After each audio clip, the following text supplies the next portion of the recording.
Dragusin dan Lisandro dipastikan cedera ACL dan absen hingga akhir musim. City dapat gelandang baru. Sam Kerr diduga mabuk-mabukan dan dihina polisi. Ronaldo sebut, Mbappe nggak tahu cara jadi striker. Zulfikly Syukur jadi asisten Patrick Kluivert. Sebelum kita sajikan berita sepak bola terbaru dan terkini, Football Lovers bisa subscribe dan nyalakan lonceng lebih dulu agar tak ketinggalan konten terbaru dari Starting 11 News. Klik link di deskripsi untuk pre-order ya.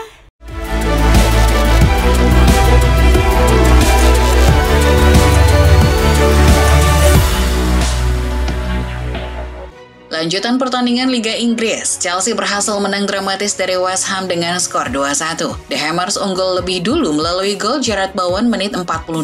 Namun The Blues berhasil bangkit di sisa laga. Satu gol dari Pedro Neto dan gol bunuh diri Aaron Wan-Bissaka menyelamatkan Chelsea dari kekalahan. Dengan kemenangan ini, anak asuh Enzo Maresca menembus 4 besar klasemen sementara dengan 43 poin.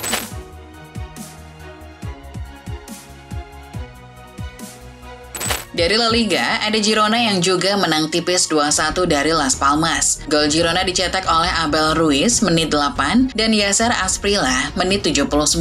Sedangkan Palmas hanya membalas sekali melalui aksi Fabio Silva menit 82.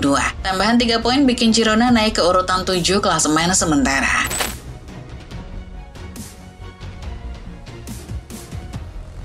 Bergeser ke Italia, ada Lazio yang menang 2-1 dari tim tuan rumah Cagliari. Gol Lazio dicetak oleh Mattia Zaccagni menit 41 dan Valentin Castellanos menit 64. Cagliari hanya membalas 1 gol lewat Roberto Piccoli menit 55. Hasil ini bikin Le Aquile menembus 4 besar dengan torehan 42 poin. Kembali ke Liga Inggris, kita mulai dengan kabar kurang mengenakan yang datang dari Spurs dan Manchester United. Kedua klub dikabarkan sama-sama akan kehilangan pemain belakangnya. Dilansir di Athletic, Radu Dragusin didiagnosis mengalami cedera ACL saat melakoni pertandingan Europa League melawan Augsburg kemarin. Sedangkan United dipastikan akan kehilangan Lisandro Martinez karena cedera yang sama. Dengan begitu, bisa dipastikan bahwa kedua pemain akan absen hingga akhir musim. Mereka akan menjalani pemulihan sekitar 8 bulan lamanya. Masih seputar Spurs dan Manchester United, kedua tim dilaporkan berebut tanda tangan Mathys Tel dari Bayern Munchen. Namun kini perebutan itu telah berakhir dengan Tel memilih untuk berseragam Spurs. Dilansir ESPN, Tel bergabung Spurs dengan status pinjaman. Spurs memasukkan opsi pembelian di akhir masa peminjaman. Kepindahan ini jadi perubahan yang cukup dramatis karena beberapa jam sebelum tercapai kesepakatan, Tel masih bernegosiasi dengan MU dan menjajaki peluang untuk stay di Munchen. Seakan belum puas dengan komposisi pemain, Manchester City dikabarkan telah menyegel kesepakatan untuk mendatangkan gelandang baru. Di menit-menit akhir bursa transfer Januari, City berhasil mendapatkan gelandang Porto Nico Gonzalez. Mengutip cuitan Fabrizio Romano, City telah menebus Nico dengan mengaktifkan klausul pelepasannya di angka 60 juta euro. Kini, sang pemain sedang merampungkan tes medis terlebih dahulu sebelum diumumkan secara resmi oleh pihak City. Dalam kesepakatan ini, Barca akan mendapatkan keuntungan sekitar 24 juta euro karena punya klausul penjualan kembali sebesar 40% saat melepas Nico ke Porto. Nyaris sepakat gabung Spurs, Axel Disasi justru pindah ke Aston Villa. Mengutip cuitan Fabrizio Romano, Disasi ternyata tidak berminat untuk berseragam Spurs. Sejak awal, dirinya sudah mencapai kesepakatan pribadi dengan Villa. Yang diinginkan hanya Villa, tak ada klub lain. Alhasil Chelsea pun sepakat meminjamkan Disasi ke Villa. Dalam kontraknya, Chelsea menolak untuk memasukkan opsi pembelian di akhir musim. Chelsea hanya meminta Villa untuk mengcover gaji Disasi.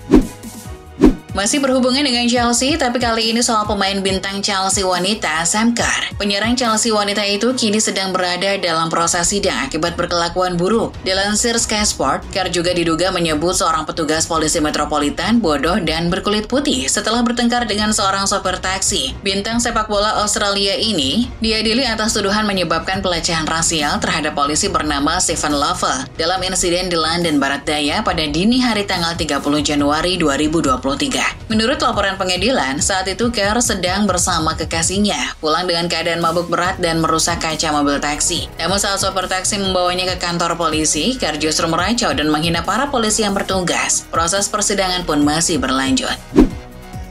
Dari Inggris, kita bergeser ke Italia untuk membahas kepindahan Niccolò Fagioli. Sempat menemui negosiasi alot, akhirnya Juventus resmi melepas Fagioli ke Fiorentina. Dilansir Football Italia, sang pemain bergabung La Viola dengan kesepakatan pinjaman. Fiorentina membayar 2,5 juta euro untuk biaya peminjaman. Selain itu, dalam kontraknya Juve juga memasukkan klausul pembelian wajib di akhir masa peminjaman. Nantinya, Fiorentina akan mengeluarkan biaya tambahan sekitar 16 juta euro untuk mempermanenkan Fagioli. Jadi totalnya hampir 19 juta euro.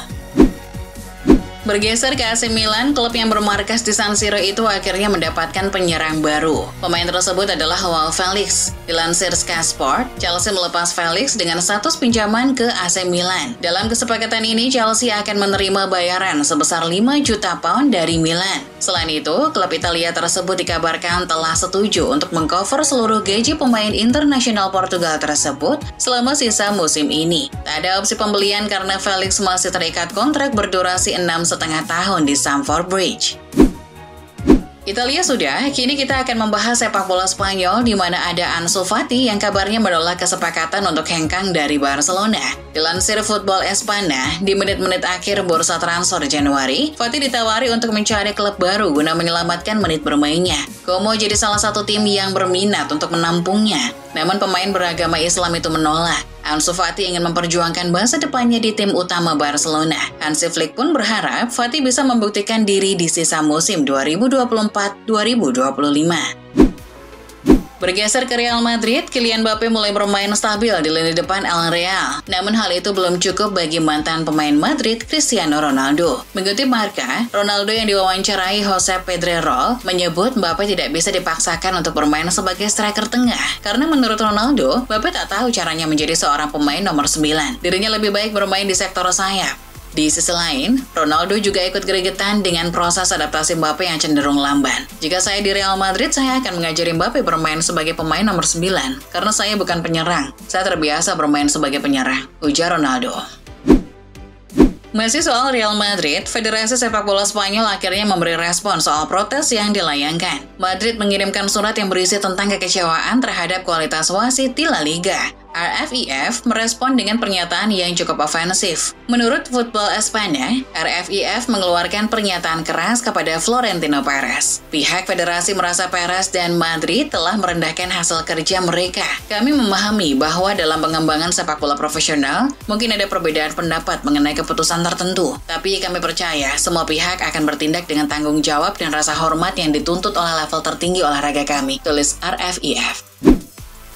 Setelah berkeliling Eropa, kita akan kembali ke Indonesia untuk membahas update terbaru dari jersey tim nasional. Dilansir CNN Indonesia, warna putih kembali mendominasi jersey away timnas Indonesia. Bedanya, list jersey berubah menjadi hitam, bukan merah seperti di jersey away sebelumnya. Perbedaan lainnya ada di kaos kaki. Jika jersey away sebelumnya menggunakan kaos kaki putih, di jersey away yang baru, para pemain timnas Indonesia akan menggunakan kaos kaki abu-abu. Selain itu, di bagian bahu terdapat corak Garuda dan batik. Dengan begini, lengkap sudah jersey home dan away terbaru timnas Indonesia.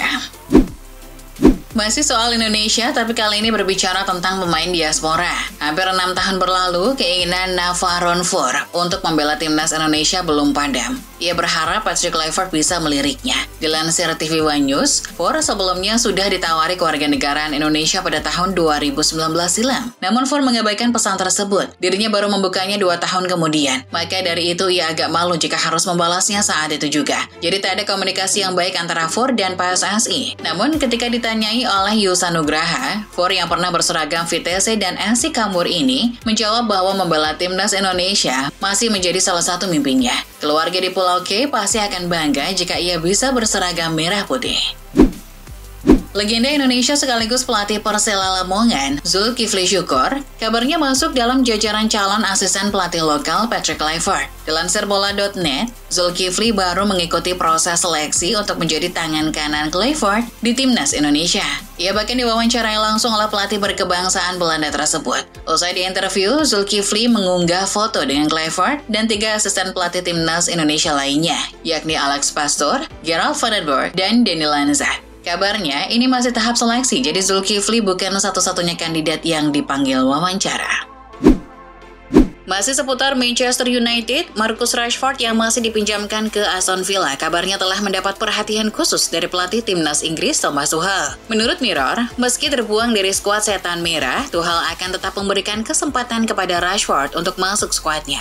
Bahkan Tuchel akan mengadakan pertemuan khusus dengan pemain berusia 27 tahun itu. Tuchel berkata bahwa Rashford akan menjadi bagian penting dari proyeknya bersama The Three Lions. Tuchel berharap Rashi bisa bangkit dan menemukan sentuhan terbaiknya di Villa.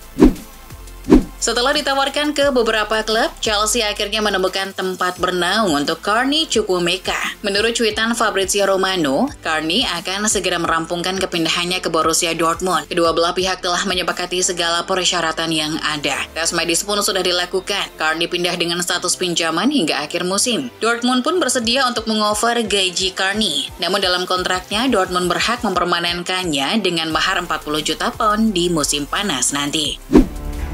Bergeser ke Fulham, kabarnya mereka sedang berusaha mendekati bek AS Roma Zeki Kelly. Di waktu yang ada, Fulham ingin merampungkan kepindahan bek sayap tersebut. Dikutip dari Tribal Football, Fulham telah mengajukan tawaran pinjaman untuk Kelly. Fulham bahkan memasukkan klausul kewajiban membeli dalam tawaran tersebut. Kini keputusan berada di tangan Claudio Ranieri. Apakah ia bersedia membiarkan pemain berusia 27 tahun itu pergi atau tidak?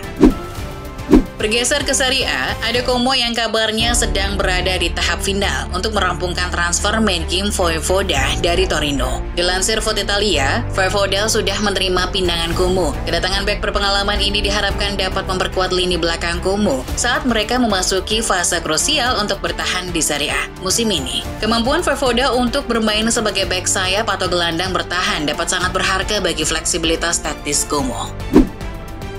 Sementara Genoa resmi mendatangkan Onana. Namun Onana yang dimaksud bukan Andre Onana melainkan Jean Onana. Pemain yang satu ini berposisi sebagai gelandang dan didatangkan dari Besiktas. Dilansir Tribal Football, Onana bergabung dengan status pinjaman hingga akhir musim dengan opsi pembelian. Yang menarik adalah bagaimana Genoa memperkenalkan sang pemain. Mereka menggunakan lagu Rihanna yang berjudul What's My Name, yang mana di situ ada lirik yang berjudul Onana, yang terdengar seperti Onana. Iya, meskipun nyanyian Jean Onana tidak sesuai nada, tapi cukup menghibur lah ya. What's my name? What's my name? What's my name? What's my name? Mampir ke Skotlandia sebentar, ada Aberdeen yang kabarnya akan mendatangkan pemain asal Palestina. Dilansir Aberdeen Live, klub Skotlandia itu sedang berada di tahap negosiasi dengan pemain timnas Palestina, Ode Dabah. Sang pemain kini berstatus sebagai pemain Charleroi di Liga Belgia. Ketertarikan Aberdeen kepada Dabah karena kepala rekrutmen Aberdeen saat ini, Nuno de Almeida, kenal baik dengan sang pemain. Keduanya pernah bekerja sama di Arouca. Aberdeen sejauh ini mengincar kesepakatan pinjaman dan berusaha menyelesaikannya segera mungkin. Dari Skotlandia kita ke Belanda untuk membahas Jordan Henderson. Dilansir Daily Mail, AS Monaco sebetulnya telah mengajukan tawaran kepada Ajax untuk memboyong Henderson. Sang pemain pun antusias dengan kesempatan itu. Henderson sudah ingin hengkang dari klub Belanda tersebut. Namun pihak klub justru memblokir pintu keluar Henderson. Ajax menolak tawaran dari Monaco. Pelatih kepala Ajax Francesco Farioli telah menjelaskan bahwa Jordan Henderson tidak akan meninggalkan klub selama jendela transfer musim dingin kali ini. Ngomong-ngomong soal Belanda, gerbong kepelatihan timnas Indonesia sudah mendarat di tanah air. Patrick Kluivert dan 3 asistennya akan segera menjalankan tugasnya. Dilansir Super Bowl, program kerja pertama yang akan dilakukan Patrick adalah belusukan dan menonton pertandingan Liga 1 Indonesia. Bahkan Patrick dan kolega sudah terlihat hadir di pertandingan antara Persija Jakarta dan PSBS Biak. Hal itu guna menambah pool pemain yang akan membela tim Merah Putih. Dengan program ini, harapannya pemain-pemain lokal dapat lebih termotivasi untuk membuktikan diri.